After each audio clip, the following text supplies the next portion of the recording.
seconds because I know there's a little buffer time, but we should be live. Okay, so hello world.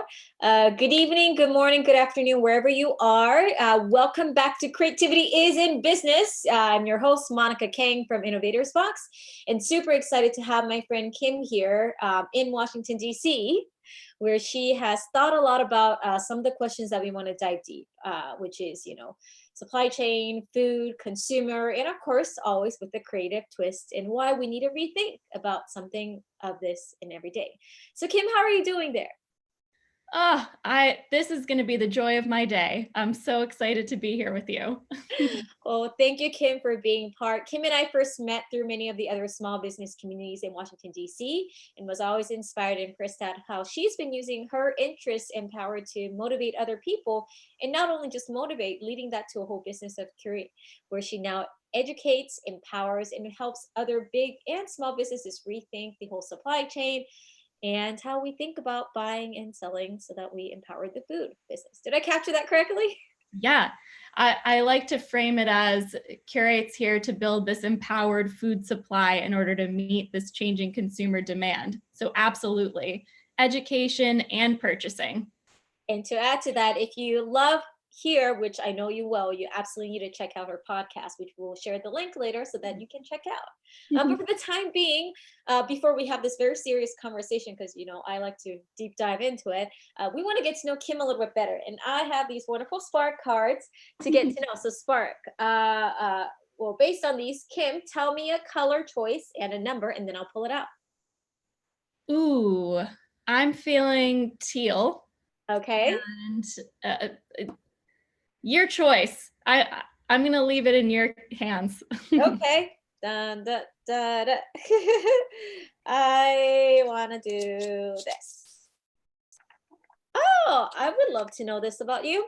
So, as you know, Teal is our curiosity card, and this says, what would you do if all your expenses were covered for the next 5 years? Oh my gosh. Wow. What Especially even in this question. Yes. Oh my goodness. The amount of change and impact we could be having on this world. Can I include my business in this, or is it just my personal expense? Well, it says everything covered. So you need Oh, to find what that everything means. Oh, amazing. Wonderful. Okay. Well, personally, I would figure out how each part of my life could be transitioned back into our local makers, from my food to my clothes. And I would make sure that each one of my purchases was being very conscious and thoughtful on my consumption behavior. I would also really heavily invest in my own mental health, whether that be a massage whenever that might be able to happen again, or candles and like serene music, whatever that would look like. Dancing. Yeah, I love dancing. So more dancing in my life. I also, if and when traveling is a part of our lives again, I would hope to have that as a part of this expense that's covered. I especially love Spanish culture. And so anytime I can be in and around that, I feel very alive. And then on my business, wow, I feel this is just like making me glow, because if 5 years was covered, I mean, we could really create a movement and activating cities nationwide and even globally, and figuring out how emerging markets can better tap into their more typical institutional anchor institution pocket job creation pockets. So a lot of emerging cities, there are a few sectors that tend to be the big job creators that are very disconnected from their creative class. And so we really try to tie that together in our work. And I just think being able to really activate that nationwide, wow, would be beautiful. So anyone out there who wants to fund this for 5 years, keep tuning in. Please do. You are just about to learn a little bit more what that actually all means. So here's the magic card to that. Wow. Okay. Thank you so much. And I love that, even in that first question, you immediately asked, does it include business? Because I know that's how committed you are to the work you do. Yeah. I think it would give a little bit more perspective. So for those who are tuning in, which are often innovators, entrepreneurs, or, entrepreneurs, innovators in the workplace, wherever they are, they're always thinking about understanding, how do we think differently? What does it mean to be creative in the workplace? And today I'm challenging them why it's important to understand supply chain, because frankly, kind of seems like a bit of a jargon. I know we throw it around, and I know for those in procurement and those who are in purchasing and all that jazz and all of that, it seems to make sense. But for somebody who might not have just necessarily heard it, they're like, well, what do I have to care about it? So I'm curious about your journey. What Mhm. even inspired you? Because I mean, it sounds like there's a reason why you even care this much, to that even you would invest, make sure your 5 years worth of investment is part of it.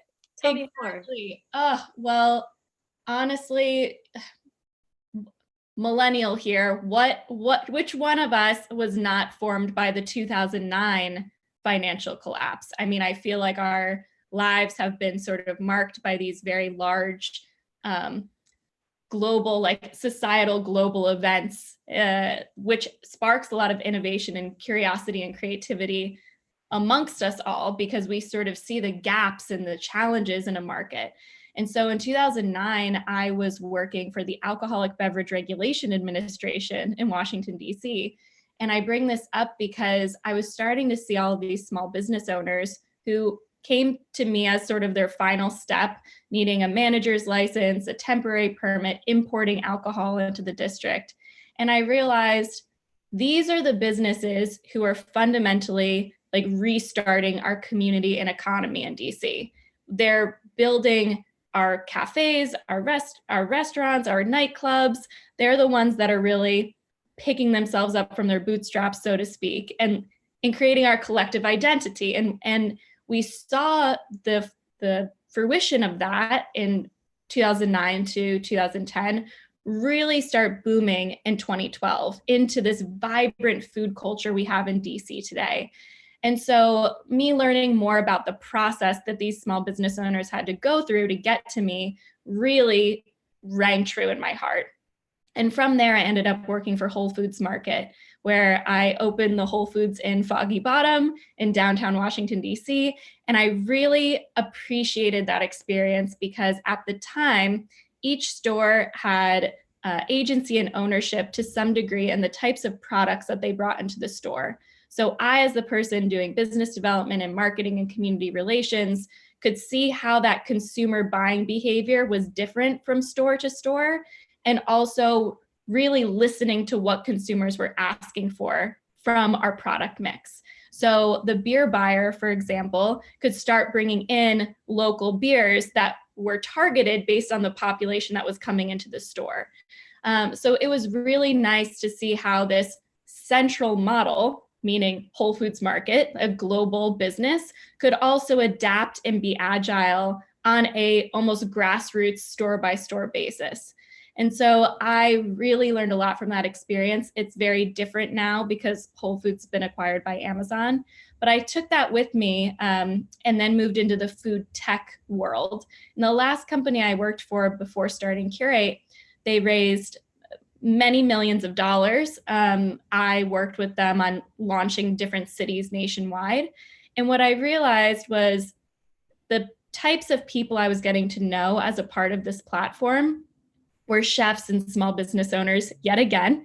And I started realizing that the people who I wanted to work with were those who actually had businesses, cared about stable cash flow, weren't this sort of like unicorn of a company. And I was getting frustrated with how our money moves in this system, because this company, they raised a lot of money off of a hope and a dream and a financial projection. And based on the networks they were born into, right? They were born into the right networks to raise a certain amount of capital. And I just felt this strong desire of how can I work with small business owners who are really shaping our communities to help them thrive? And that's what really birthed Curate out of that fire in my belly. Wow. Wow. Well, Kim, thank you so much for sharing that. And I hope all of you are taking notes, right? So, as a leader, one of the things that is really, really important as an innovator is connecting the dots in different ways. And what I hope you heard from Kim, just even sharing her story, was that her taking the courage to connect the dots in unexpected ways, but she chose to see how it was connected. I mean, she could have also chosen not to and see that as random interest, but she chose to see how those were connected points. She's looked up for patterns. I think at times we think about creativity being data and being the opposite. It's actually quite connected because, Kim has collected data points and insights through those connectivity and the stories as she was just even verbally sharing. And I hope all of you are hearing and thinking about like, so what does that mean in how I collect my story?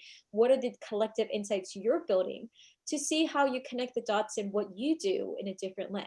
So wanted to make sure I highlight that because I think it's so incredibly important. That is so beautiful. And I just, as you're saying that, it's making me think, a lot of times we frame our identities around work and what happens in a time where you have to rethink work and what it means to you. And something I feel very strong about is that I've always made my decisions with my values in mind.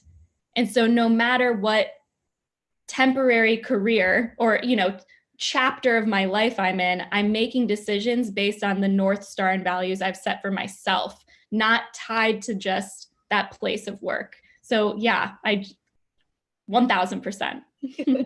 Thank you. Thank you. And to add to that, I want to go a little bit deeper, right? So as leaders, they're like, okay, Kim sounds great. We like Kim. We love Kim. And we want to know why it's important to then rethink about supply chain. So I know now, we know you care about this. We know why you are dedicated, regardless of what title or affiliation that has led you to where you are, where you continue to help others and continue to navigate this. But break it down for me a little bit further. So for somebody out there, let's say, they are an entrepreneur first, they don't really, they like to think differently. They want to be an innovator. Like, why is it important really for them to even care about what you do? Yeah. Other than being your amazing friend? Like, why should they really care? And like, what's something that they need to take away as a leader and what they can do and how they rethink about how supply chain might impact for them as a leader?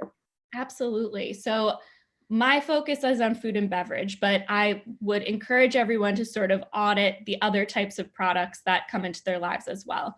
So when we think about a food system, a lot of times our narrative and our experiences are just tied to the end of the food system, the restaurant, the grocery store. So I just want to unpack what happens prior to that moment. Yes. So of course, we also think about farmers, right? Our collective consciousness thinks about farm to table. So of course, there are farmers that are growing our food or raising our cattle, et cetera, that then needs to be harvested, that produce, for example, or processed,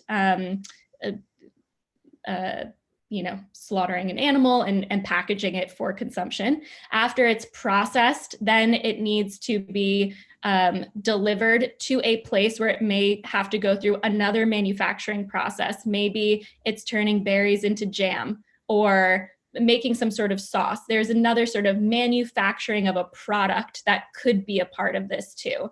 And that's where we sort of enter into this consumer packaged goods space of what are the final products you might be buying from a grocery shelf. Whereas in another part of the supply chain, you may take that harvested blueberries and it could potentially go direct to a restaurant. But in a larger national supply chain, then that product is manufactured, then it goes to a warehouse, and then it goes into a distribution channel again, and then it goes into food service or wherever it needs to go from a retail perspective. So there are multiple parts of a process in order to get that food from the ground into your mouth. And a lot of people will say there's no margins in food, there's such small margins. And you can sort of understand that with like the multiple steps I just talked through, because each person in that chain is taking a percentage in order for their own business operations to thrive. So when you go into these larger and larger multinational or global supply chains, there are even more hands in that process of importing, warehousing, distributing to a warehouse that then it's repackaged. Like there's so many more pieces to what that supply chain looks like.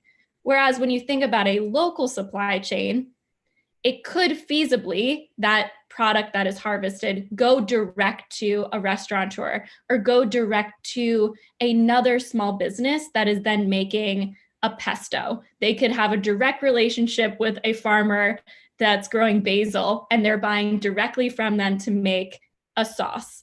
So we really think about, okay, in these larger businesses and institutions that have contracts with Pepsi and the like, just whatever, any sort of large player in the food space, are there areas of opportunity where they can start shifting their dollar and recognizing, wait, I could get this product for a comparable price? And yes, it's a I'd say a fallacy that most people think, oh, this is going to be too expensive, or like they won't ever be able to meet my scale. This is wrong. There's a lot of incredible products on the market that are price comparable. And even if they're a tiny bit more expensive, we as consumers recognize, even if we don't know the full supply chain, we recognize the need for transparency in our process. And knowing this product came from between 5 miles to maximum 200 miles from me, and I want to support that.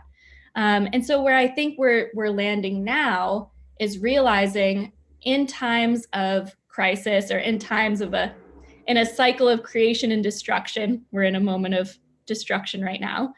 If we want to create a new system in a more thoughtful supply chain that's really asking each part of that puzzle, how are they showing up for their community? What are the ways in which they are being transparent in their processes, not sort of this like shady back alley, you don't really know what's going on, it just somehow arrives here and it's magic. Like, well, why do we want that? It's going to require us to really think about, how are we empowering the businesses in our communities with our purchasing dollars? So instead of getting that Slim Jim, could you be getting a local beef jerky, right? Things like this, because that small business owner will be able to talk to their exact process of how they've produced that product, where they've gotten their ingredients from. And it's not to say that a bigger business cannot do that. It's just that your connection to the top of the chain, the CEO essentially, with a small business, it's them, right? Like, we can demand more of transparency and quality by working with our community members, because they're the ones that are showing up for us all the time when, stuff hits the fan. And it's like people like us, right? As small businesses. Exactly. And I think, is that the reason why, I know in your show, as well as many of the things you do, some of your favorite phrases that I know I jotted down was, as you shared, actually, even as you were articulating, is shift the dollar. Exactly. I want to unpack that a little bit more, as well as what you were describing, which is scale thoughtfully and source locally. Yes. Yeah. And I think every day we have an opportunity to look at how we are an investor with our dollars, right? When we wake up in the morning, where are we buying coffee? Where's that granola from that goes in your yogurt parfait, or even the yogurt itself, right? We can unpack the ways in which we are buying and being angel investors in someone's dream, literally every day. But as a bigger business, think at whatever time we start maybe going into offices again, what snacks are in your office? Are you just buying Nabisco because that's the easy option? Like, I think we've been in this state of, there's a blog post I referenced recently. It's called The Tyranny of Convenience. And essentially this author goes on to say, we've optimized for convenience, but what has that then made us inadvertently choose? What were the unintended consequences of just opting into convenience all the time? And so I'm really eager for this new way of thinking and this systems change of saying, who is that really serving? And is it the system we want to be a part of? Perhaps there's actually more resilience and empowerment when we have a decentralized system, or how could we create convenience out of centralizing a decentralized part, as opposed to just having this one silver bullet monopoly of a solution.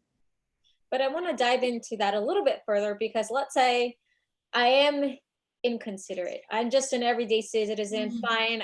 Like, that's cool, but like, really, I don't care about it.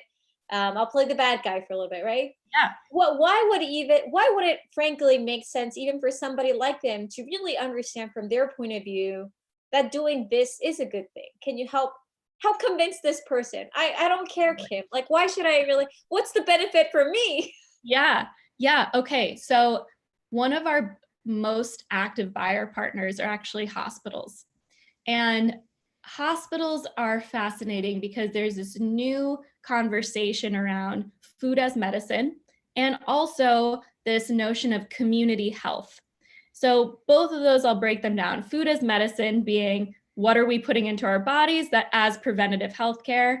And I think for us in general, again, having that transparency and understanding of how that food is made, it's far more attainable and easily digestible to understand when you're working with small local business owners. So from a health perspective and what you're consuming, also if it's coming from a local small business, it's probably more fresh, right? It's from this area. But on the other side, community health, I really want to talk about this because we have seen so much information as of late, just to reference the moment we're in, coronavirus, around the amount of restaurants and hospitality industry that's suffering because we cannot be in one another's presence. And we realize how much of an economic driver food is to our economy. It is a job creator. It puts a lot of people to work.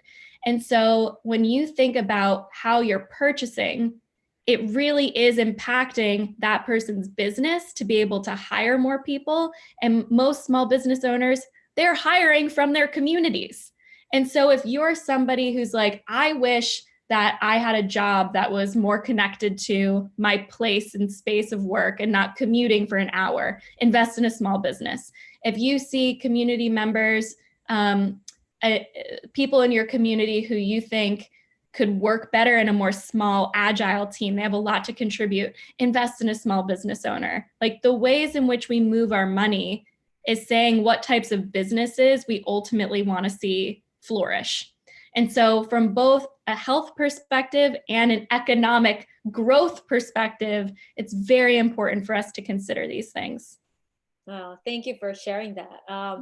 And to add to that, to really kind of sum it together, it's really, really going back to what we've been talking about before in some of our other episodes, is the importance of reframing our thinking. Yeah. And really, really critical, right? So to highlight a few points again, as Kim has been sharing, is that one, we're always buying something and selling something. So I think whether, and being reminding that, yes, sometimes maybe you are making that decision based on convenience, but you can always choose.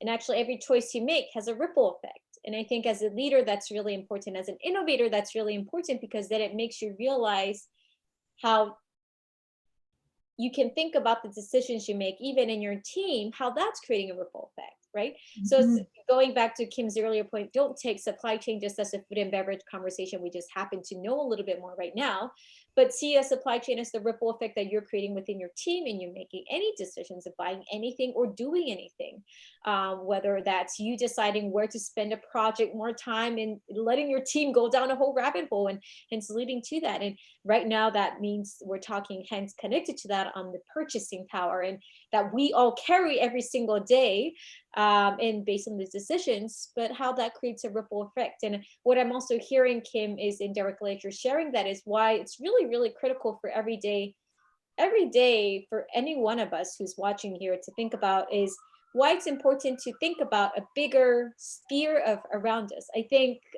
we're guilty, right? We often think about self first. Mm-hmm. Which of course, self-care actually is important. I do want to highlight that that's a bit different. You do need to know where you are, what makes you happy, what makes you creative. That's part of knowing who you are.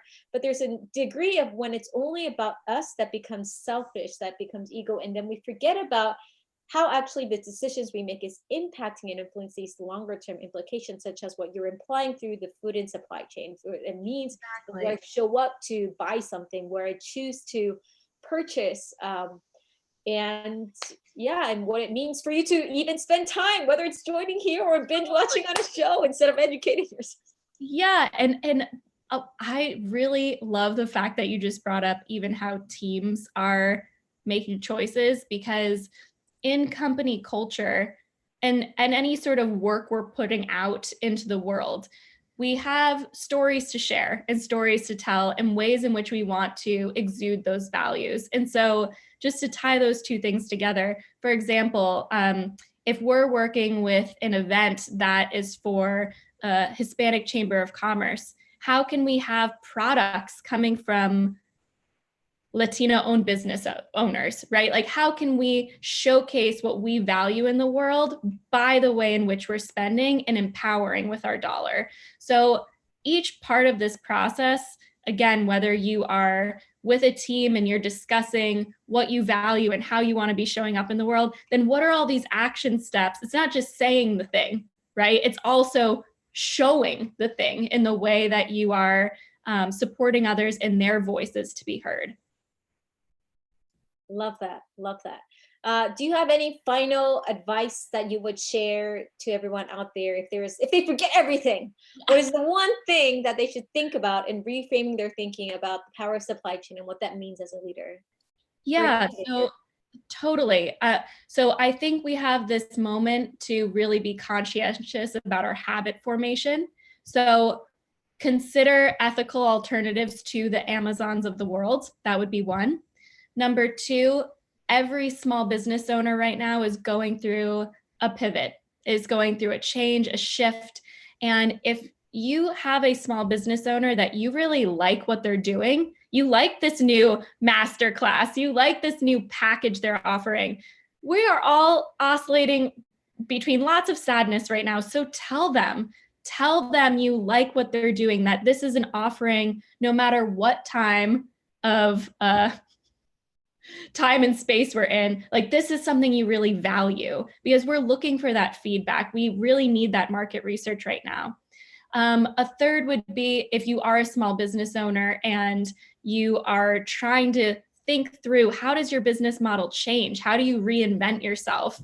That's another piece of our Curate puzzle here, right? Building that empowered supply to meet this changing demand. So I would consider finding communities, whether it be ours or others, yours, Monica, to help you rethink your business model and your creativity. So yeah, the three things are: really audit yourself, think about how you're purchasing, and are there conscientious of ethical ways to be sourcing in other ways in your own life. Two, give a small business owner kudos for trying new things. And three, if you are a small business owner yourself, like, let's really take this as an opportunity to get innovative, to get creative and curious. Love it. Love it. And to add to that, Kim, I think what you're sharing is also, throughout all of that, it's going back to remembering actually a core element, which is trust. Yes. People. Because if we don't trust what's coming from anywhere it came from to our table, if we don't trust who the business owner is, if we don't trust what the team has been formed, then none of this happens. And so I thought it would be great to add, as we kind of reflect on everything that we just talked about, which is so great. And lucky you can just rewatch this whole thing. Where I want to share a few points on it, which is one, from Warren Buffett: it takes 20 years to build a reputation and 5 minutes to ruin it. And I think it brings into perspective about what everything that Kim and I have covered. None of this is frankly overnight. And I think it's really, really important, even for ourselves as an innovator. Hey, like, okay, this sounds great. I'm going to do all of this tomorrow. Like, it's okay. Pace yourself. Like, it takes time to build through and practice and testing out, but it also takes time for you as a company to build that trust and show. And so don't let those small moments of seeking convenience let you ruin your reputation as an innovator or as your company. Going back to the loyalties and the simplicity of everything that you've already worked on to build who you are as a company and, you know, as a team and wherever you are. And then a second thing is, you know, it takes two to do the trust tangle: the one who risks the truster and the one who is trustworthy, the trustee, and each must play their role. And this is from Charles H. Green, the trusted advisor. And I think that's also key, because what Kim is also, and what we're saying together, is that this won't happen if there isn't a buyer and a seller. I mean, you need a tango there. And even for this conversation, I mean, like, we could have totally just done lecture style, but it makes it more in depth to be humanizing that experience. And so wherever you are watching this and wherever you're at this point, just know that whether it's with COVID-19 or any point after, or wherever that point is, we can always make a decision, and every decision we make is going to leave a lasting impact. And so thank you, Kim, very much Thank for you. being here to spark us. Thank you all for joining. We will be back with another episode, and creativity is in business, to continue to unlock your minds and remind yourselves why creativity in everyday life is important, and how being an innovator today, tomorrow, is more critical than ever. And so stay tuned for another conversation. Next week, I have a few more guests, and we're going to talk about why empathy actually in tech is important, and what in the world, and why should we even care about that? So stay tuned, and we will find out more. So I'll see you later.